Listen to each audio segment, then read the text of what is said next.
Hello everyone, स्वागत है आप सभी का एक नए वीडियो में। तो फ्रेंड्स, आज हम लोग जो है एजुकेशनल साइकोलॉजी का जो है पहला पार्ट करने वाले हैं। ठीक है, इसके बाद अभी जो है हम बहुत सारे क्लासेस करेंगे। तो ये जो है यूनिट 1 है। इसमें हम जो है शिक्षा मनोविज्ञान के बारे में पढ़ेंगे।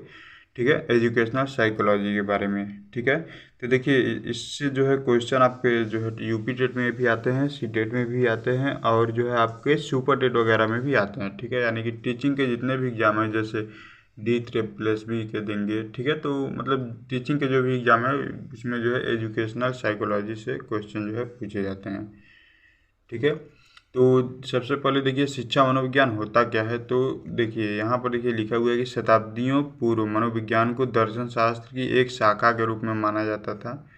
मनोविज्ञान को स्वतंत्र विषय बनाने के लिए इसे परिभाषित करना प्रारंभ किया गया। ठीक है, यानी कि पहले जो है ना, दर्शन को जैसे जो लोग BA में पढ़ते होंगे तो दर्शन शास्त्र पढ़ते होंगे, तो उसमें जो उसी में जो है मनोविज्ञान को पढ़ाया जाता था। इसका जो है मनोविज्ञान का कोई अलग से शाखा नहीं होता था, लेकिन बाद में जो है इसको मनोविज्ञान को स्वतंत्र एक मतलब अलग विषय बनाने के लिए इसको जो है अलग अलग लोगों ने परिभाषित करना शुरू किया। ठीक है, तो इसमें जो मेन परिभाषा है देखिए क्या है। साइकोलॉजी शब्द की उत्पत्ति जो है ग्रीक यानी कि लैटिन भाषा के दो शब्दों से हुई है, साइकी प्लस लोगोस। ठीक है, अब ये साइकी का अर्थ क्या होता है? साइकी का अर्थ होता है आत्मा। ठीक है, और लोगोस का अर्थ होता है अध्ययन करना, यानी कि इसके अनुसार आप कह सकते हैं कि जो आत्मा का अध्ययन है वही जो है साइकोलॉजी है। ठीक है, जैसे यहाँ पर देखिए आत्मा शब्द को आधार मानकर 16वीं शताब्दी में सर्वप्रथम प्लेटो, अरस्तु, डेकार्टे के द्वारा मनोविज्ञान को आत्मा का विज्ञान माना गया। ठीक है, इसमें देखिए इस तरीके से क्वेश्चन पूछा जाता है कि 16वीं शताब्दी में जो है मनोविज्ञान को कौन सा विज्ञान कहा जाता है। तो 16वीं शताब्दी में इसको जो है आत्मा का विज्ञान कहा जाता था। ठीक है, यहाँ पर देखिए जो है हमने लिखा हुआ है कि आत्मा का विज्ञान जो है 16वीं शताब्दी में, फिर जो मस्तिष्क का विज्ञान इसको 17वीं शताब्दी में कहा गया, और लास्ट में 19वीं शताब्दी में इसको जो है चेतना का विज्ञान कहा गया, जो कि अभी तक जो है चल रहा है। ठीक है, जिसे यहाँ पर ये लिखा हुआ है आत्मा शब्द की स्पष्ट व्याख्या नहीं होने के कारण 16वीं शताब्दी के अंत तक यह परिभाषा अमान्य हो गई। यानी कि आत्मा, अब देखिए आत्मा का कोई कोई परिभाषित तो कर नहीं सकता। ठीक है, तो कि आत्मा क्या है, कैसा दिखता है, तो इसको जो है 16वीं शताब्दी तक शुरू में इसको जो है आत्मा का विज्ञान कहा जाता था, लेकिन बाद में इसको जो है रद्द कर दिया गया, यानी कि इसको जो है अमान्य परिभाषा घोषित कर दिया गया। उसके बाद जो है 17वीं शताब्दी में कुछ विद्वान आए, मनोवैज्ञानिक विद्वान, जैसे पॉम्पोलॉजी आए और उनके सहयोगी ठासडरी आए। ठीक है, इन्होंने जो है मनोविज्ञान को मन का विज्ञान या फिर जो है मस्तिष्क का विज्ञान कहा। ठीक है, लेकिन अब मन मस्तिष्क का अध्ययन करना इतना आसान तो है नहीं। तो फिर बाद में जो है 19वीं शताब्दी में, ठीक है, विलियम वुड, विलियम जेम्स और जेम्स सली, टीचनर, वाइब्स, इन लोगों ने क्या कहा, इसको जो है मनोविज्ञान को चेतना का विज्ञान माना। ठीक है, चेतना का विज्ञान, और यह परिभाषा भी अपूर्ण अर्थ के कारण जो है अमान्य कर दी गई। ठीक है, मतलब इसको देख रहे हैं, यहाँ से जो क्वेश्चन बनते हैं आपके यही बनते हैं। ठीक है, यहाँ पर जो मेन पॉइंट है हमने लिखा हुआ है कि आत्मा का विज्ञान जो है 16वीं शताब्दी में कहा गया, और 17वीं शताब्दी में मस्तिष्क या फिर मन का विज्ञान, मन मतलब मस्तिष्क ही होता है, तो 17वीं शताब्दी में मस्तिष्क का विज्ञान कहा गया, और 19वीं शताब्दी में चेतना का विज्ञान कहा गया। ठीक है, उसके बाद जो है फिर इसको भी जो इस परिभाषा को भी जो है अमान्य कर दिया गया। तो उसके बाद देखिए आए विलियम वुंट, और जो कि जर्मनी के थे। ठीक है, लेपंजिंग शहर के थे, और ये जो है कार्ल मार्क्स विश्वविद्यालय से पढ़े हुए थे। ठीक है, यानी कि इसमें जो है कार्य भी कर रहे थे। तो 1879 को प्रथम मनोवैज्ञानिक शाला भारत में, 1915 में जो है कलकत्ता में सेन गुप्त द्वारा स्थापित प्रथम मनोवैज्ञानिक प्रयोगशाला स्थापित की। इसलिए विलियम वुंट को प्रयोगात्मक मनोविज्ञान का जनक कहा जाता है। ठीक है, अब इसमें से देखिए ये भी परिभाषा ये भी जो आपसे पूछता है सीटेट वगैरह में कि आपकी जो प्रथम मनोवैज्ञानिक प्रयोगशाला थे वह जो है कहाँ पर खोला गया था। तो कलकत्ता में। कब खोला गया था? 1915 में। ठीक है, तो इसलिए विलियम वुंट को प्रयोगात्मक मनोविज्ञान का जनक माना जाता है। ठीक है, तो इसमें देखिए जो मेन पॉइंट है वो मैं आप लोगों को बता देता हूँ कि प्रयोगात्मक मनोविज्ञान का जनक किसे माना जाता है, तो विलियम वुंड को माना जाता है, ठीक है। और उसके बाद जो है एक और जो है साइकोलॉजिस्ट थे जिनका नाम था विलियम मैकडूगल। विलियम मैकडूगल ने आउटलाइन साइकोलॉजी में चेतना शब्द की निंदा की है, ठीक है। यानी कि ये जो है चेतना को नहीं मानते, यानी कि मन को जो है, मन का विज्ञान साइकोलॉजी को जो है नहीं मानते, ठीक है। और विलियम मैकडूगल की पुस्तक का क्या नाम है, आउटलाइन साइकोलॉजी, ठीक है। इसको जो है कभी कभी आउटलाइन ऑफ साइकोलॉजी भी बोल देते हैं, ठीक है। और 20वीं शताब्दी में मनोविज्ञान को व्यवहार का विज्ञान माना गया, ठीक है। और यहाँ पर जो है 20वीं शताब्दी में आते आते इसको जो है व्यवहार का मनोविज्ञान माना गया, और आज तक यही परिभाषा प्रचलित है। व्यवहार का विज्ञान मानने वाले प्रमुख वैज्ञानिक वाटसन और इनके अलावा वुडवर्थ, स्किनर, मैकडूगल व थॉर्नडाइक आदि हैं, ठीक है। और इसमें देखिए आप लोग ये भी याद रख सकते हैं कि जो व्यवहारवाद के जो मनोवैज्ञानिक थे वो कौन कौन थे। ये जो है वाटसन और इसके बाद वुडवर्थ और स्किनर, मैकडूगल, ये लोग जो है व्यवहारवाद को मानते थे, ठीक है। और इनका स्टेटमेंट भी कभी कभी जो है पूछ लेता है। जैसे वाटसन का कथन क्या था, वाटसन ने कहा था कि तुम मुझे एक बालक दो, मैं उसे वो बना सकता हूँ जो मैं बनाना चाहता हूँ, ठीक है। और इसके बाद वुडवर्थ के अनुसार मनोविज्ञान क्या है, तो मनोविज्ञान ने सर्वप्रथम अपनी आत्मा का त्याग किया, ठीक है। फिर मन व मस्तिष्क का त्याग किया, फिर उसने अपनी चेतना का त्याग किया, और आज वर्तमान में मनोविज्ञान व्यवहार के विधि स्वरूप में को स्वीकार करता है, ठीक। और इसके बाद मैकडूगल के अनुसार जो है मनोविज्ञान क्या है, तो मैकडूगल के अनुसार मनोविज्ञान व्यवहार व आचरण का विज्ञान है, ठीक है। यानी कि ज़्यादातर लोग मान के चलिए कि व्यवहारवाद को ही मानते हैं, व्यवहार को ही जो है मनोविज्ञान बोलते हैं, ठीक है। उसके बाद जो है जो नेक्स्ट परिभाषा देखिए स्किनर ने क्या कहा था, तो स्किनर ने कहा था कि मनोविज्ञान व्यवहार व अनुभव का विज्ञान है, ठीक है। तो ये सब छोटे छोटे जो स्टेटमेंट है ये सब जो है आप लोग याद रखिएगा, ये जो है पीछे जाते हैं। उसके बाद वाटसन ने क्या किया था, तो वाटसन के अनुसार मनोविज्ञान व्यवहार का शुद्ध, निश्चित, सकारात्मक व धनात्मक विज्ञान है, ठीक है। उसके बाद क्रो, ठीक है, क्रो के अनुसार मनोविज्ञान मानव व्यवहार और मानव संबंधों का अध्ययन है, ठीक है। फिर जो है मन के अनुसार, मन ये माइंड वाला मन नहीं है, ये जो है एक साइकोलॉजिस्ट थे, ठीक है, मनोवैज्ञानिक थे।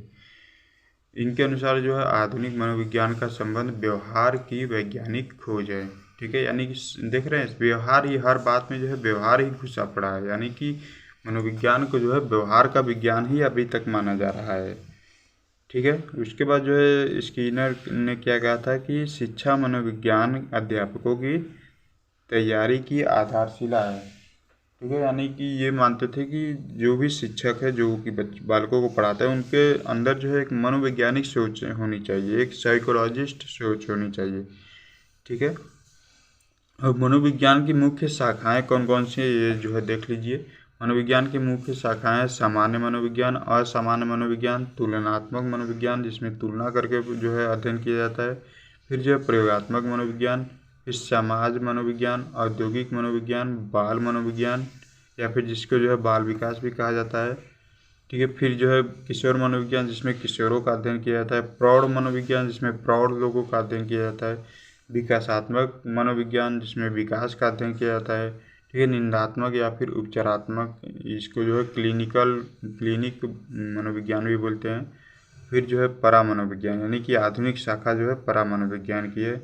इसमें जो है फिर जो है पशु मनोविज्ञान और जो है शिक्षा मनोविज्ञान, ठीक है। ये जो है मनोविज्ञान की मुख्य शाखाएं या फिर उसके जो है क्षेत्र हैं, ठीक। अब देखिए शिक्षा मनोविज्ञान क्या है, ये तो हो गया अभी तक हमने जो है पढ़ा मनोविज्ञान के बारे में, ठीक है। अब शिक्षा मनोविज्ञान क्या है इसको भी देख लेते हैं। तो देखिए शिक्षा मनोविज्ञान क्या है, मनोविज्ञान शब्द का प्रयोग सर्वप्रथम रेडोल्फ गोयकल को जाता है, ठीक। तो इसको जो है आप लोग ध्यान रखिएगा कि ये भी पूछा जा सकता है कि मनोविज्ञान शब्द का सर्वप्रथम प्रयोग किसने किया था, तो ये जो है रुडोल्फ गोयकल को जो है इन्होंने सबसे पहले मनोविज्ञान का प्रयोग किया था, ठीक है।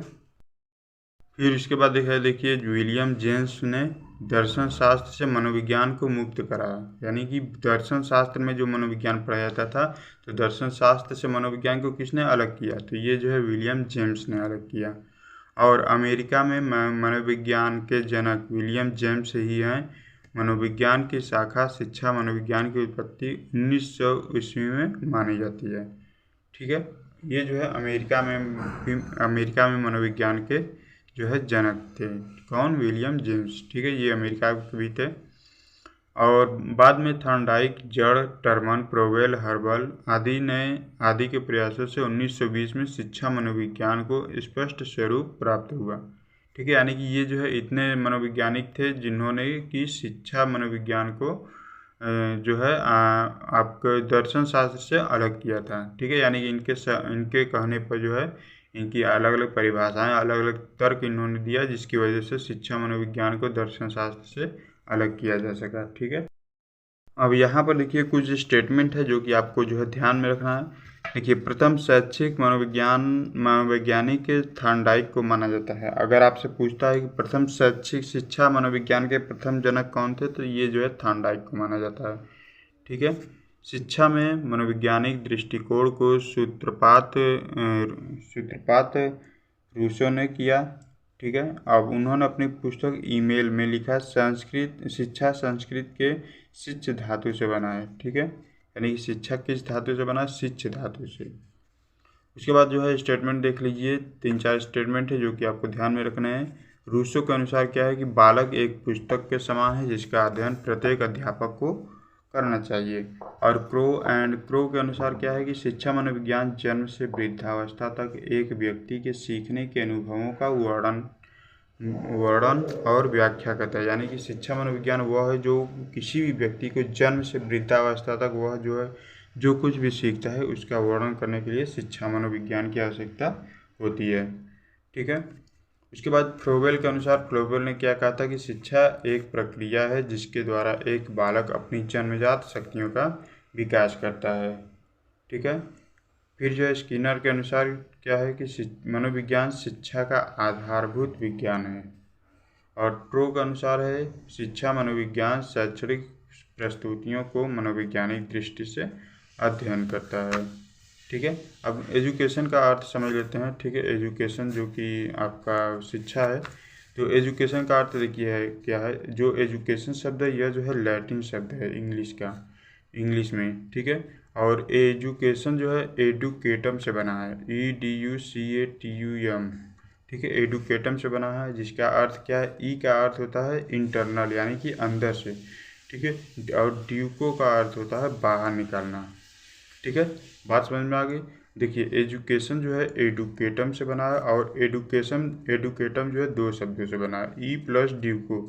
ई का अर्थ है इंटरनल यानी कि अंदर से, और ड्यूको का अर्थ है बाहर निकाला, यानी कि अंदर जो जन्मजात शक्तियाँ हैं उनको बाहर निकालने का काम क्या करती है?